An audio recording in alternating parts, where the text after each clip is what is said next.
I came home from work and saw a bulldozer in my front yard. My mom was crying through the window. That's when I realized they'd destroyed the only thing that let her leave the house. And for what? Because the HOA said it didn't match the neighborhood aesthetic. I didn't yell. I didn't fight. I built something they couldn't touch. But first, let me tell you how we got here. I never thought a wooden ramp could change my life. But here we are. My name's Alex, and I live in a quiet little suburb in Texas. The kind of place where lawns are trimmed like military haircuts and trash bins are wheeled out like clockwork. People smile. But if your grass grows an inch too high, they'll file a complaint before the sun sets. I moved in with my mom 2 years ago after her second stroke. She's a retired nurse. Tough as nails. But since the stroke, she can't walk without a wheelchair, and stairs? Forget it. So I built her a ramp. Nothing fancy, just sturdy, weather-treated wood, low slope, safe rails. Took me a weekend. It changed everything. Suddenly, she could go outside again. Feel the sun. Water her roses. She even started chatting with neighbors again, rolling down the sidewalk with her little lapdog, Brisket, in her basket. Then came the first letter. Violation notice. Unapproved structural addition. I laughed. I honestly thought it was a mistake. I even walked over to the HOA office, a converted garage at the end of Maple Lane, to talk it out. I brought photos, paperwork, even offered to paint the ramp the same color as the siding. I was polite. Calm. But the lady behind the desk, some woman named Karen Rotman, and yes, her name was actually Karen, gave me this fake corporate smile and said, Unfortunately, you'll need to submit a formal request and wait for board approval. Until then, it needs to be removed. I asked, So you want me to rip out the only way my mom can leave the house, and wait weeks for a maybe? She shrugged. It's about maintaining community standards. My blood boiled. But I didn't show it. Instead, I filed the paperwork. Paid the fee. Waited. Weeks passed. Then came the second letter. Application denied. Structure deemed visually disruptive. Remove immediately to avoid fines. That's when the phone calls started. HOA board members leaving voicemails saying I was setting a bad precedent. That neighbors had begun asking for similar modifications. That my ramp might lower property values. Mom cried that night. She said, I don't want to be the reason we get into trouble. But I looked her in the eyes and said, You're not the problem. They are. So I made a decision. I wasn't taking it down. I reinforced it instead. 2 days later, I came home from a shift at the warehouse and saw the bulldozer. City equipment hired by the HOA. My ramp was gone. Just splinters and tire marks left behind. My mom was inside. Alone. Shaking. I walked straight to my truck, started the engine, and drove. Not to the police. Not to a lawyer. I had another plan. A better one. One they wouldn't see coming. I didn't sleep that night. I sat in the garage, surrounded by scraps of wood and bent nails, staring at the empty space where the ramp used to be. My mom was upstairs in bed, quiet, but I could hear the occasional creak of her wheelchair. She kept moving around like a ghost, trying not to be a burden in her own home. They didn't just tear down some boards. They humiliated her. Took away her freedom. And they did it without notice, without warning, just rolled in with machinery like it was their God-given right.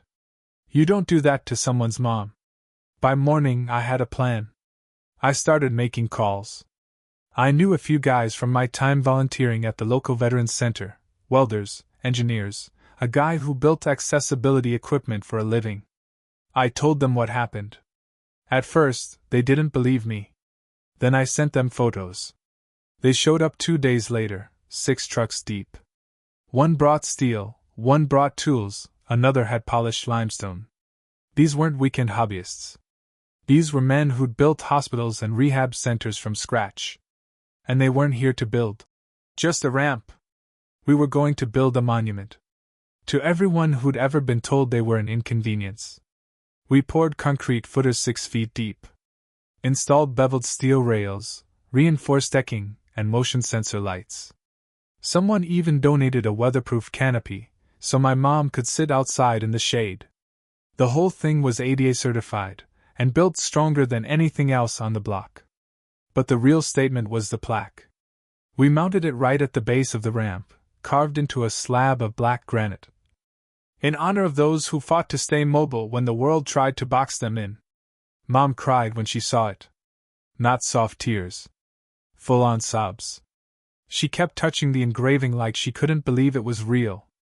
And that's when HOA Karen struck back. She didn't come to the house. She called the cops. Claimed we were building without a permit. That our structure was a public hazard. That it violated multiple community ordinances. The cops showed up. 4 of them. I walked out to meet them in my work jeans, hands covered in sawdust. One of them looked around at the ramp, then at the older guys tightening bolts and checking measurements. He asked, "You Alex?" "Yeah." "This for your mom?" I nodded. He stared for a second. Then walked up the ramp, bounced on it twice, and said, "This thing's not going anywhere." He tipped his hat to my mom, who was watching from the window, and they left. No citations. No warnings. Just respect. HOA Karen wasn't done, though. She scheduled an emergency board meeting. Started passing around a petition to have me fined. I found one taped to my front door, covered in neighbor signatures. Some people I'd known for years had signed it. People who'd eaten at my table. That hurt more than the bulldozer. But I wasn't going to back down. That ramp wasn't just for my mom anymore. It was a line in the sand. I used to think I knew my neighbors. Barbecues in the cul-de-sac, Christmas light competitions, handing out candy on Halloween, that kind of thing. We smiled at each other, waved in the mornings, dropped off mis-delivered packages. It felt like a neighborhood. But when I saw those signatures on the petition, it was like finding out someone had been smiling at you with a knife behind their back. Most of the people who signed, they didn't even ask me what happened. They just went along with it, probably thinking, "It's just a ramp. It's not personal." But it was personal. It always was. The next week, I noticed things starting to shift. A few of the guys who helped me build the new ramp started getting noise complaints. Another one got a notice for non-compliant paint color on his mailbox, something that hadn't been a problem for years. They were retaliating. HOA Karen and her little council of clipboard tyrants were trying to reassert control. And they were using the same playbook they always used: fear, isolation, and paperwork. But this time, it wasn't working. Because people were starting to talk. Mrs. Delgado, sweet old lady who lives 4 houses down, showed up on my porch one morning. She handed me a plate of cookies and whispered, "They came after my garden gnomes. Said they were too whimsical." I laughed, and for the first time in days, so did she. A few hours later, I saw her walker slowly rolling up my ramp. My mom was already on the porch. The two of them sat in the shade and talked for hours. Then came Greg, the guy across the street who used to give me the silent nod every time we mowed our lawns at the same time. He knocked on my door and asked if I had the blueprints for the ramp. Said his dad was moving in and needed something similar. By the end of the week, 3 more ramps were going up on the block. They weren't as flashy. They didn't have lights or plaques. But they were strong. Functional. Proud. And HOA Karen? She was losing it.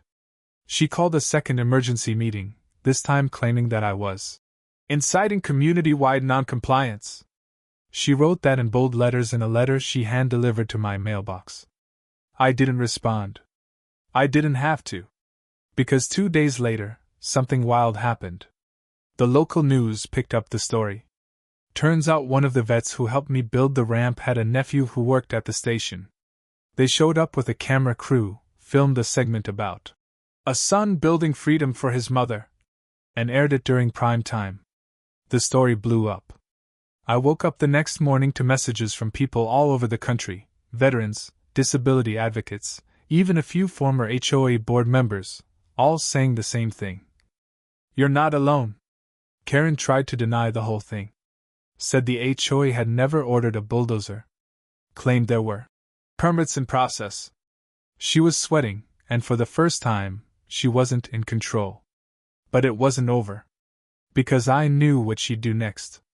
If she couldn't beat me through policy, she'd try to break me through court. And I was ready.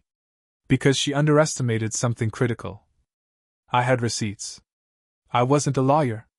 But I'd been raised by a woman who believed in keeping every receipt, every piece of paper, every single email, just in case. And this was the case. After the news segment went viral, the HOA doubled down. Karen filed an official claim against me for unauthorized construction, claiming it posed a community safety risk and demanded the removal of the ramp, again. But this time, I wasn't playing defense. I printed out the approval application I submitted months ago, the one they lost.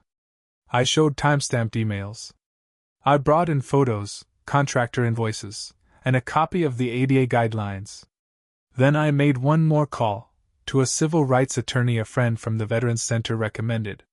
When he heard what happened to my mom, his exact words were, "Let's make them regret this."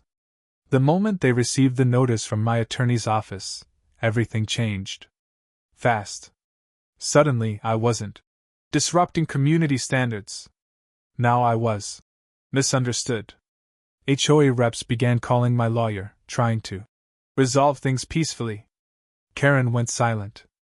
Completely vanished from her usual rounds. But the best part? The HOA had to host a public meeting, legally required when facing a potential discrimination suit. I showed up. So did my mom. And about half the neighborhood. Some came out of curiosity. Others came to watch Karen squirm. When they called my name, I stood up, walked to the mic, and read a statement. Calm. Clear. Just the facts. No drama. Then I looked around the room and said, "You people destroyed my mom's independence over a paint code. You embarrassed her. Shamed her. And now that the story's out, you want to play nice? No. We're not going away. You can fine me. You can threaten me. But you can't undo what you did. And I won't let you do it to anyone else again." The room went quiet. Then applause. From the back row, an older man stood up. Turns out he was the original founder of the HOA, back when it was just a few neighbors trying to keep the streets safe. He said, "This isn't what we built this for. It's time for a change." 2 weeks later, Karen resigned. 3 other board members followed her out the door. The fines? Dropped. My mom's ramp? Officially approved. But that wasn't the end. You see, we started something. More ramps went up. Then flower beds. Then wheelchair-accessible sidewalks, benches, shaded corners for the elderly to rest. They called it the Brisket Initiative, after my mom's lapdog who rode the ramp every day like it was a red carpet. And me? I built ramps for 3 more veterans in the area. I never thought a plank of wood could be rebellion. But it was. Because when they tried to shut my mom inside, we opened up the whole damn neighborhood.